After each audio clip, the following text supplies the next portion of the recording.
हर हर महादेव। ओम नमः शिवाय। प्रिय श्रोताओं, आज हम आपको सुनाने जा रहे हैं सोमवार व्रत की कथा। यह दिन भगवान भोलेनाथ को अत्यंत प्रिय है। इस दिन जो भी भक्त श्रद्धा और भक्ति से सोमवार का व्रत करके शिवलिंग पर गंगा जल, दूध, बेलपत्र, धतूरा और अक्षत चढ़ाकर शिव जी का पूजन करके कथा का श्रवण करता है, उसके सभी कष्ट दूर हो जाते हैं और जीवन में सुख, समृद्धि, संतान, सौभाग्य और अंत में मोक्ष की प्राप्ति होती है। आइए कथा से पहले हम सभी भगवान का ध्यान करें। हे भोलेनाथ, आप कैलाशपति हैं, माता पार्वती के प्रियतम हैं, कार्तिकेय और गणेश जी के पिता हैं। आप ही महाकाल हैं, आप ही जगत के पालनहार। आपके चरणों की वंदना करने मात्र से ही जन्म जन्मांतर के पाप नष्ट हो जाते हैं। हे देवादिदेव महादेव, इस पावन सोमवार व्रत में हम संपूर्ण मन, वाणी और कर्म से आपका ध्यान कर रहे हैं। हम सभी पर अपना कृपा दृष्टि बनाए रखना, हमारे जीवन से अज्ञान, अहंकार और पाप का नाश करना, हमें धर्म और अर्थ, काम और मोक्ष चारों पुरुषार्थों की सिद्धि प्राप्त करना। ओम नमः शिवाय। एक बार किसी राज्य में एक साहूकार रहा करता था।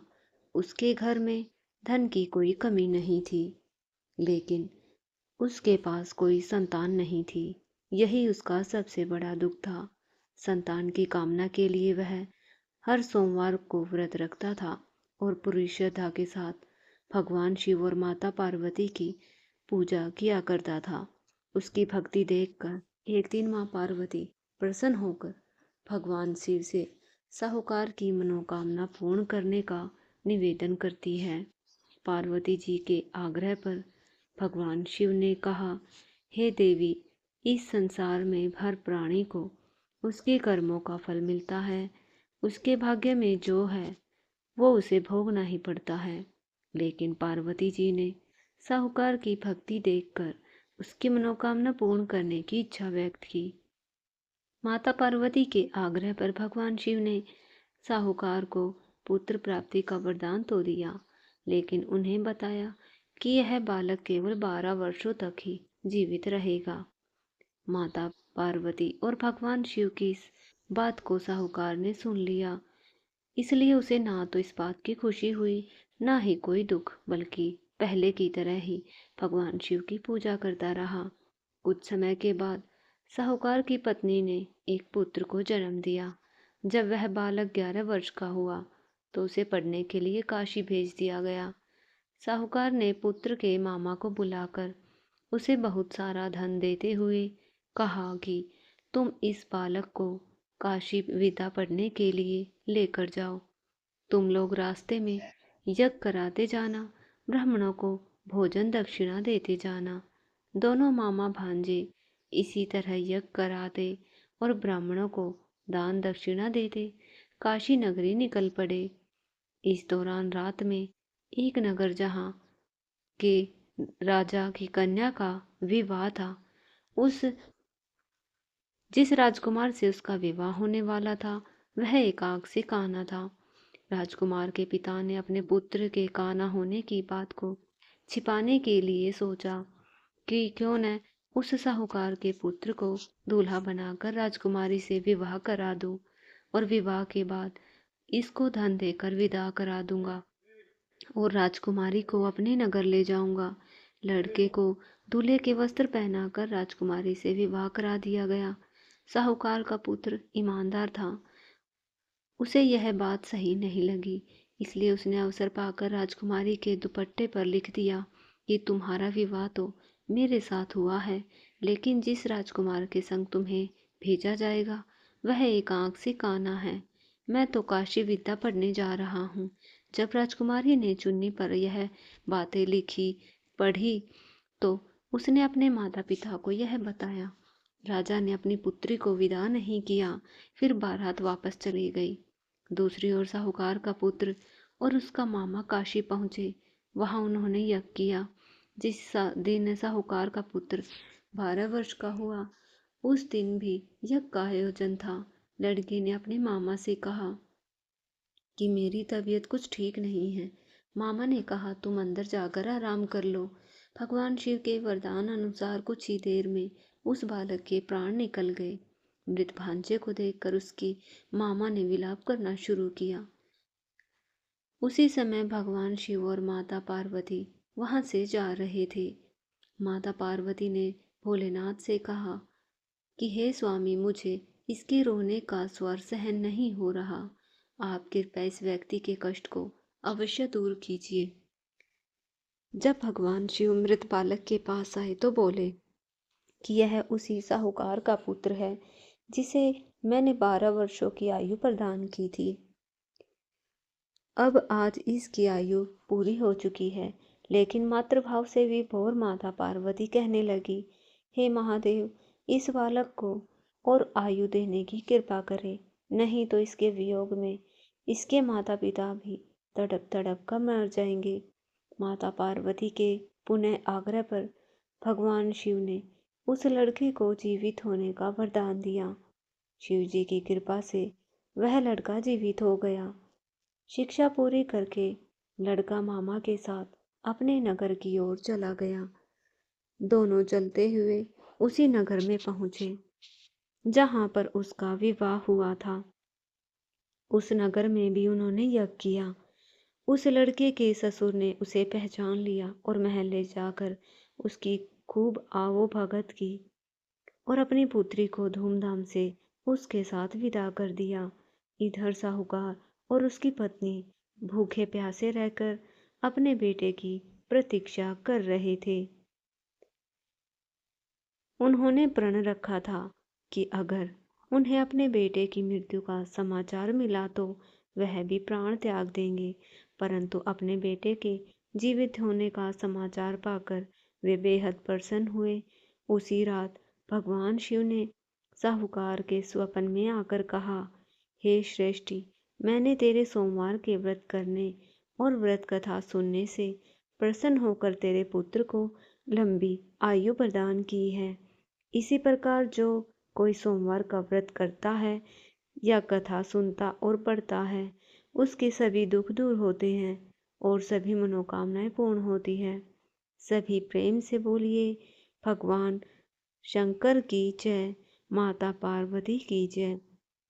जिसने भी यह सोमवार व्रत की कथा सुनी या पढ़ी है और भगवान शिव का पूजन किया है, उसके जीवन से समस्त दुख, रोग, शोक और संकट दूर होते हैं। यह व्रत न केवल सांसारिक सुखों को प्रदान करता है, बल्कि भगवान शिव की अपार कृपा से आत्मिक शांति, मोक्ष की प्राप्ति भी कराता है। आइए अब हम पूर्ण श्रद्धा और सच्चे मन से भगवान शिव से प्रार्थना करते हैं। हे नीलकंठ भगवान शिव, आप भोले हैं, दयालु हैं। हमने जो भी पूजा, व्रत और कथा श्रवण किया, उसमें यदि कोई त्रुटि रह गई हो तो हमें क्षमा करें। हमें अपने चरणों में अटल भक्ति और जीवन में सच्ची समझ प्रदान करें। हमारे जीवन से अज्ञान, अहंकार और अधर्म का नाश करें। शिव शिव कहकर हम जीवन की राह पर चले, यही हमारा संकल्प है। सोमवार व्रत की महिमा अमोघ है। जो भक्त सच्चे मन से इसका पालन करते हैं, उसके जीवन में धन, वैभव, सुख, शांति, वैवाहिक सुख, सभी मनोरथों की पूर्ति निश्चित होती है। प्रिय श्रोताओं, अब आपको अपने कर्म और अपने भगवान पर अटूट विश्वास रखने वाली एक बहुत ही प्रेरक कहानी सुनाते हैं। एक समय की बात है, देवताओं के राजा देव इंद्र ने किसानों से किसी कारण से नाराज होकर 12 वर्षों तक वर्षा न होने का निर्णय लेकर किसानों से कहा कि अब आप लोग 12 वर्षों तक फसल नहीं उगा सकेंगे। सारे किसानों ने परेशान और व्याकुल होकर एक साथ भगवान इंद्र से वर्षा करवाने की प्रार्थना की कि हे इंद्रदेव, कृपा कीजिए, ऐसा मत कीजिए, कृपया हर वर्ष पर्याप्त वर्षा कीजिए। तब इंद्र ने कहा, यदि भगवान शंकर अपना डमरू बजा देंगे तो वर्षा हो सकती है, किसानों की बार बार विनती करने पर देवराज इंद्र ने किसानों को यह उपाय तो बताया, लेकिन साथ में गुप्त वार्ता करके भगवान शिव से आग्रह भी कर दिया कि आप किसानों से सहमत मत होइएगा। इधर जब किसान भगवान देव इंद्र के बताए गए अनुसार भगवान शंकर के पास गए, तो भगवान शंकर उनसे कहने लगे, क्योंकि इंद्र देव ने उनसे पहले आकर ही सहायता मांग चुके थे। भगवान शिव ने कहा, डमरू तो बजेगा, लेकिन अभी नहीं, 12 वर्षों के बाद। अब किसान निराश होकर वापस आ गए। उन्होंने सोचा कि इन 12 वर्षों में अब खेती तो होगी ही नहीं। खेत में आकर अगर फसल उगाएंगे तो सूख जाएगी, व्यर्थ हो जाएगी और उगेगी भी नहीं। तो इससे अच्छा है जब तक वर्षा नहीं होगी तब तक हम खेती ना ही करें। अब उन किसानों में से एक किसान ऐसा भी था जिसने खेत में अपना काम करना नहीं छोड़ा। सारे खेत वर्षा ना होने के कारण बंजर हो चुके थे, धरती में दरारें पड़ चुकी थी। लेकिन एक वही किसान था जो नियमित रूप से पहले की तरह अपने खेत जोतता, निराई गुड़ाई करता, बीज बोता और खाद भी डालता।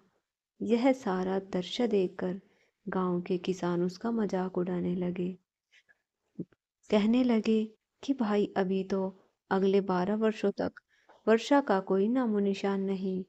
यह बात तो तुम भी जानते हो। भगवान शिव ने स्वयं कहा है कि अगले 12 वर्षों से पहले तो डमरू बजेगा नहीं। वर्षा तो तभी हो सकती है जब डमरू भोलेनाथ अपना डमरू बजाएंगे। ऐसे में तुम बारिश ना होने के बाद भी खेतों में आकर क्या काम कर रहे हो? इससे तुम्हारा समय भी बर्बाद हो रहा है, तुम्हारी मेहनत भी बर्बाद हो जाएगी, साथ ही तुम्हारा धन भी बर्बाद हो रहा है। लेकिन उस किसान ने पता है क्या कहा? उसने उन बाकी किसानों से कहा, हाँ, आपकी बात सही है, मैं भी जानता हूँ कि 12 वर्षों तक वर्षा नहीं होगी और ना ही फसल उगने वाली है। लेकिन यह काम तो मैं केवल अपने अभ्यास के लिए कर रहा हूँ, क्योंकि अगर 12 साल तक हम खेती नहीं करेंगे, हल नहीं चलाएंगे, तो मैं अपना किसानी का काम भूल जाऊंगा और फिर मेरे शरीर की मेहनत करने की आदत भी छूट जाएगी। और खेती के काम में तो किसानों को बहुत परिश्रम करना पड़ता है। इसलिए मैं तो यह सारी मेहनत केवल इसलिए कर रहा हूँ ताकि अगले 12 वर्षों बाद जब बारिश होगी तो फिर अपना काम करने में मुझे कठिनाई नहीं होगी। उसी समय भगवान शिव माता पार्वती के साथ आकाश भ्रमण करने निकले हुए थे।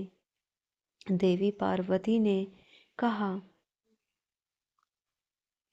देवी पार्वती ने उस किसान और किसानों के बीच की वार्ता सुनी।